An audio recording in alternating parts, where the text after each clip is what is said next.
Hi, guys. So you're thinking about getting into real estate. And here's what I'm going to tell you about real estate. Before you do anything, you need to get out of debt and save some money because you're going to need a lot of it.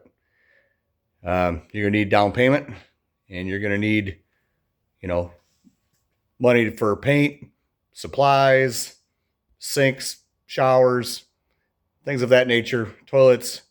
You might need to pay an electrician, might need to pay a plumber.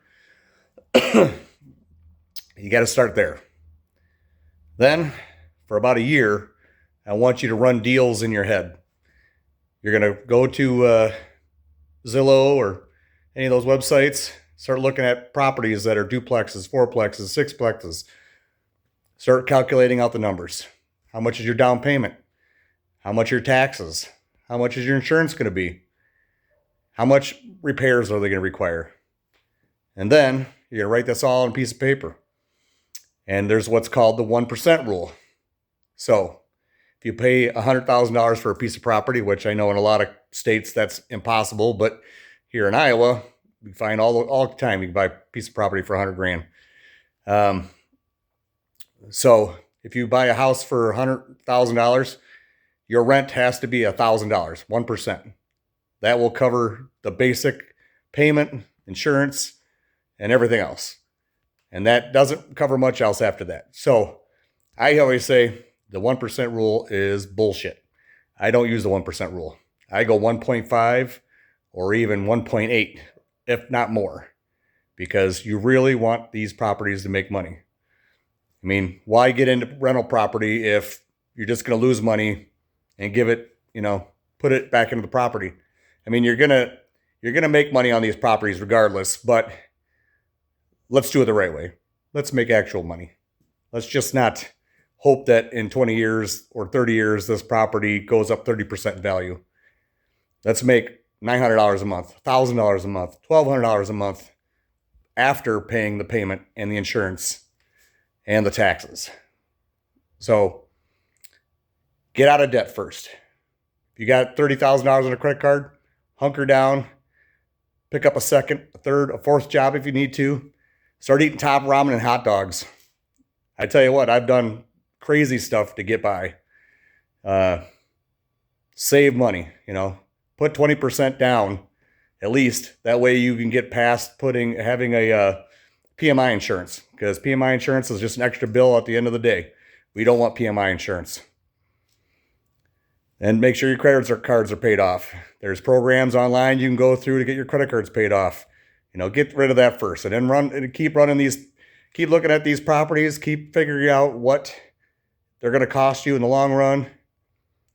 That way you have a barrier. You can save a little bit of money.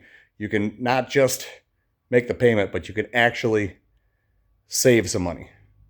And you'll have money to put into another property, because that's the way this works. I don't know if you've ever heard of the BRRRR method, but the BRRRR method is where you buy a rundown property. Let's say you buy a property for $60,000 and you can put $30,000 into it, and it might be worth $140,000, $150,000, maybe $170,000 after that. Great. But you better know some friends that know how to do plumbing, electrical, roofing, siding, because those people are expensive. They're $200 an hour or more in a lot of states. If you really want to get into this, you're going to need somebody who knows what they're already doing. Find a friend, make a friend that has construction in their past, and they can help you look at property. Don't buy a property that doesn't have a good roof. Don't buy a property that doesn't have decent siding.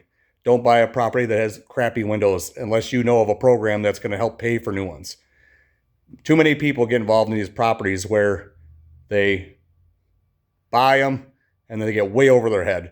There's no point in buying a $40,000 property and then putting $100,000 into it, only to only have it worth $140,000 at the end of the day. That's ridiculous. You can't do that. There's no point to it. You're here to make money. Don't waste your time. Don't waste your energy. You need to do this to make money. Period. So, sorry, I got a cold. Been a rough fall already. If you have any questions, please leave a comment. I'm going to start doing more videos about this.